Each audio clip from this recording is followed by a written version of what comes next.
Howdy Ghost, so this time around I'm going to be telling you what is in the latest patch notes.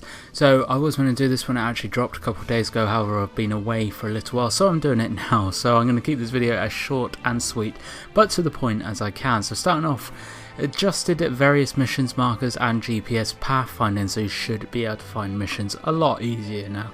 Following missions are now unlocked correctly for players who reported issues, these being Gold Rush, Suano's Proposition, Scandoval, Dead Body and El Cerebro. So a couple of missions there. If you did have problems with them, go back and try them again now. So they've adjusted various mission triggers in order to smoothen the player's progress and game experience. They've fixed situations where dialogue and barks would not trigger correctly. The following missions are now replayable, so El Cerebro again, boss missions, Scandaville Confession and the Western Cocaine Cache. They fixed the infinite XP farming exploit on Rebellion Rising mission, and NPCs now exit the vehicle properly in Stop the Convoy missions. So that's all the missions and narration fixes and patches. Moving on to the user interface, they've actually implemented quite a few various fixes and tweaks related to trophy and weapon packs unlocking. They've also fixed an issue related to the character smith model not being positioned correctly, and on top of that, people who actually love to play with the HUD completely hidden will now be able to actually select the type of intel they want to collect and when they interact with files or NPCs, so making it as tough and challenging as you actually want it to be. Players now can select what intel they want to collect even with all the HUD options turned off, and then the trophy requirement adjustments for the champion, eagle-eyed and with a pistol. They fixed some weapon packs not unlocking properly, these being the underbarrels and rails pack. They've also fixed character hiding behind menus in certain situations, and now the HUD updates when XP boosters are activated. Moving on to co-op, so they've corrected some various replication issues such as the paint jobs and attachments not showing correctly in the lobby, the rebel radio explosion not synchronizing, sniper scope glare effect not synchronizing, players seen running beside the bike they should be sitting in or the vehicle, suppressor not synchronizing when removed from a vehicle's shooting position, burning corpses from systemic events, and explosions not replicating if the distance is too high. The following achievements should now be awarded to all players in the two missions below as well: a better mousetrap and the cluster bomber. They've also fixed a bug where it would register with a 0.5 second lag. They've fixed the kick ban vote notifications, and they've fixed game freezes in 4-player sessions. So a lot of co-op fixes there as well as everything else. However, there's still a buttload more stuff coming up. So connectivity, they've fixed various disconnection bugs, they fixed a bug where the user could not reconnect to a previous session, and they fixed errors when looking for public sessions. So if you've struggled actually getting into games with people or playing along with people in co-op, go back and try it now because they have fixed an utter buttload of stuff in this game. Moving on to the gameplay, they've added fixes and improvements for some gameplay related issues and requests that some players reported. So players can now select the vehicle they want to spawn in when using the drop vehicle rebel skill. They fixed XP awarded when killing an enemy undetected. They fixed a bug where sometimes vehicle seats could stay booked after NPC exiting the vehicle. Fixed a bug where the player would take cover too far from certain props. Players can no longer teleport to safe houses while being hunted.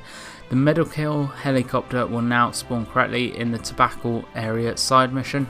Fixed bikes not slowing down in water. Fixed flash grenades not stopping detection. Fixed an occasional instant game over when falling off a dirt bike. Fixed a bug where sometimes the player could not tag enemies after hot joining. They've adjusted damage caused by explosives in arcade difficulty. They've fixed an issue where sometimes pilots didn't die after an AI helicopter crash, and they fixed a situation where sometimes vehicles disappeared when driving at high speeds. Again, just like all the other sections, that is an absolute buttload of fixes for this patch. and there are a ton more, so I'm just going to cut these down a little bit now because they were all the main ones. So they fixed a few audio things, they fixed a lot of graphical stuff as well, such as low resolution textures appearing while you're aiming or driving. They've actually fixed player models appearing with twisted limbs if they were killed in certain positions. They fixed a bit of camera clipping, and they fixed a bit of drone showing blur effect on objects. So there's a few more actual graphic fixes as well, but nothing really else as important as those ones. Stability of the client, they've actually fixed various crashes, and they've fixed an occasional infinite loading screen after validating settings at first launch. So again, if you've had problems loading up the game, go and try it again now, because they've should have fixed any problems that you've actually been having. So in the world, they fixed various world building glitches, and they fixed some world parts where the player could get stuck. I actually had this happen to me a couple of times, and I know a few other people have as well. It's a pain in the ass getting stuck behind rocks. Hopefully that is all fixed now. So some PC specific improvements. So they've added the SMAA anti-aliasing mode. They've added a notification for anti-aliasing recommendations in multi-GPU setups.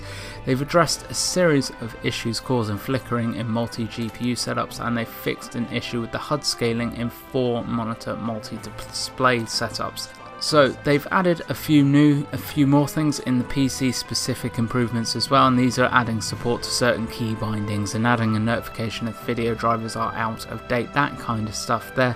In co-op, they've actually fixed an issue with co-op sharing of activities, and they've fixed the use of push to talk in the co-op lobby. They've fixed a couple of issues people were having with gamepads and different controllers. And then coming down to the performance part of the patch, they've addressed a series of random crashes encountered by users, fixed an issue causing frame rate drops while the saving icon was being displayed, fixed an issue where the menu was lagging while running the game on a hard disk drive, and solved an issue with VRAM bar update when lowering resolution scaling. Couple of misc ones as well, some miscellaneous fixes. They fixed a bug on the medication air transport mission in Tobacco, fixed an issue with character poses in Ansel, and then solved a controls issue where one couldn't sprint from a crouch or prone position. This patch has been absolutely monstrous, so if you have experienced problems in the past with the game, go back now, load up the game, have another go, because everything should be fixed now. There shouldn't be a lot of bugs left at all, if any, because they have spent so long and they've fixed an absolute ton of stuff in this patch. So thank you very much for watching, guys. Please do consider subscribing if you haven't already. Please do leave a like and share the video. Please leave me a comment below as well, telling me what you actually think of the game so far. Are you still enjoying it? Are you still really loving getting in and saving Bolivia? I hope you are as much as I am. Thank you very much for joining, and as always, I will catch you next time, Ghosts.